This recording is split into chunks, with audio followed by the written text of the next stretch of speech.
الحمد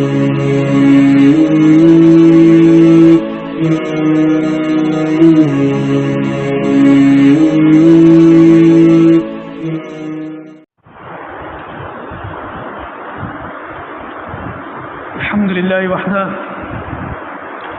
والصلاة والسلام علی من لا نبی بعدہ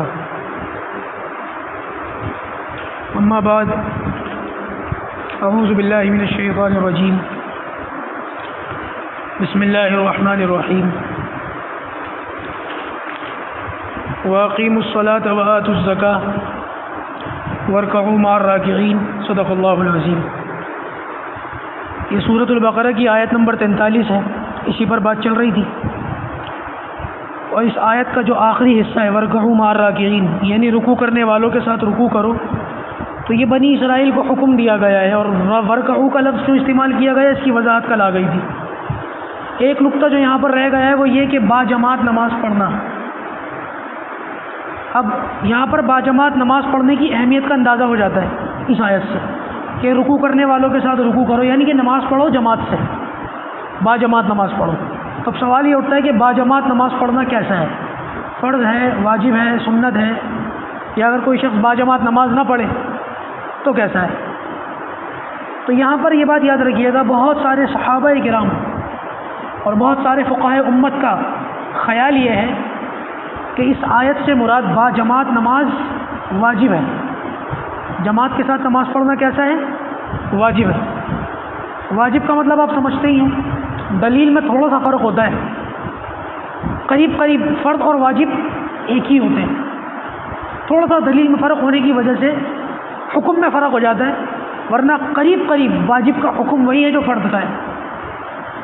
اس سے پتہ یہ چلا اگر کوئی شخص اپنے گھر میں نماز پڑھ لے تو اس نے خالی نماز پڑھی ہے، دوسری ذمہ داری جو اس کے اوپر تھی جماعت کے ساتھ نماز پڑھنا، اس کو اس نے کیا کر دیا؟ چھوڑ دیا۔ تو نماز پوری ہوگی؟ نماز کامل ہوگی؟ نہیں ہوگی۔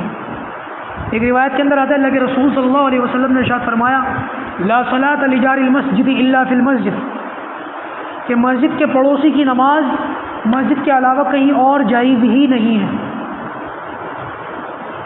اب بہت سارے ساتھی خوش ہوں گے، ہم تو دور سے آتے ہیں، مسجد کے پڑوسی تو ملا جی ہیں، بھائی نعیم ہے، تسلیم بھائی ہیں، یہ لوگ ہیں، حاجی جی ہیں، میں ڈیوائن ہاسپٹل کے پاس سے آتا ہوں، میں تو مسجد کا پڑوسی نہیں ہوں۔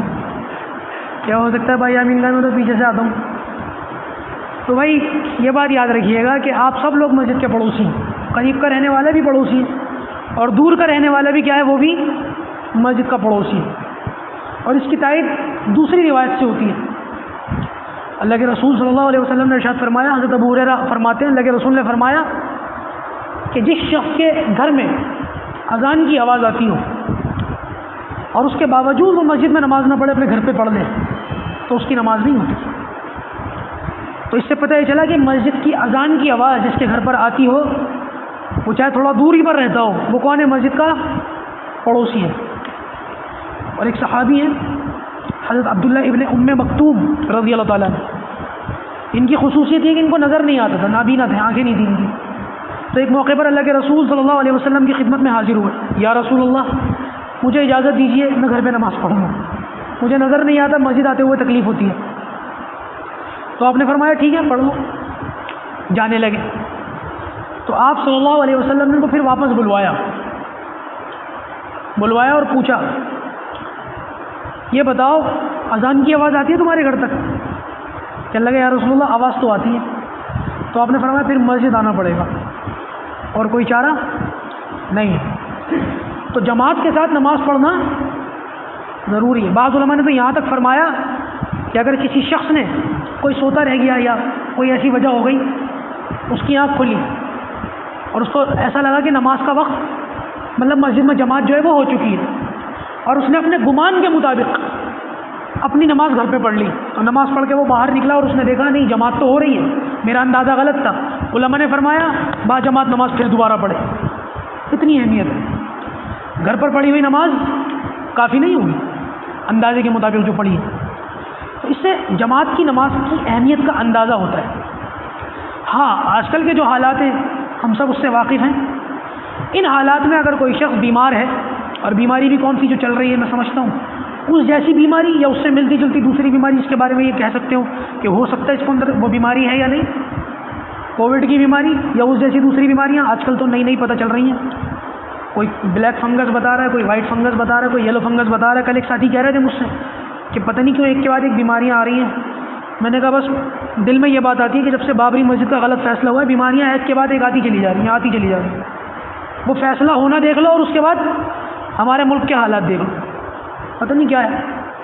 خیر، عرض یہ کر رہا تھا کہ جو اس قسم کا بیمار ہو کہ اس کے ذریعے سے دوسرے کو بیماری لگنے کا خطرہ ہو، یا ایسی بیماری اس کے اندر ہو کہ نمازیوں کو اسے دیکھ کر گھن محسوس ہوتی ہو، تو اس کے لیے یہ ضروری ہے کہ وہ مسجد نہ آئے. واجب ہے اس پر وہ اپنے گھر پر نماز پڑھ لے، نمازیوں کو تکلیف نہ ہو اس کی ذات سے. یہاں پر یہ شخص جو ہے اس مسئلے سے باہر ہو گیا، باجماعت نماز پڑھنے سے یہ باہر ہو گیا. بعض صحابہ کہتے ہیں کہ نہیں، باجماعت نماز پڑھنا واجب نہیں ہے بلکہ سنت ہے. کچھ صحابہ کا خیال یہ بھی ہے کہ باجماعت نماز جو ہے وہ سنت ہے، لیکن وہ کہتے ہیں کہ سنت ایسی سنت جیسی فجر کی 2 رکعت سنت، اس کا کتنا خیال رکھنا ضروری، اسی طرح باجماعت نماز کا خیال رکھنا بھی اس طرح ضروری. لہذا وہاں پر اقوال میں فرق ہے، لیکن دیکھا جائے تو حقیقت وہی ہے جو دوسرے صحابہ کرام کی جماعت ہے. اور باجماعت نماز کے بڑے فضائل بیان کیے گئے کہ اذان کی آواز سن کر جو مسجد آتا ہے، وضو کر کے آتا ہے، ہر قدم پر اللہ تعالیٰ اس کے درجات بلند فرماتے ہیں، ہر قدم پر ایک نیکی لکھی جاتی ہے، ہر قدم پر ایک گناہ معاف ہوتا ہے.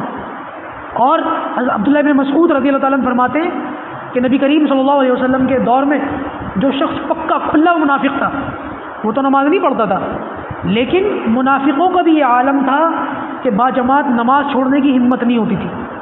مسلمان نہیں ہوتے تھے، وہ منافق ہوتے تھے، اپنے کو مسلمان ظاہر کرتے تھے، لیکن جماعت سے نماز چھوڑنے کی ہمت ان کی بھی نہیں ہوتی تھی.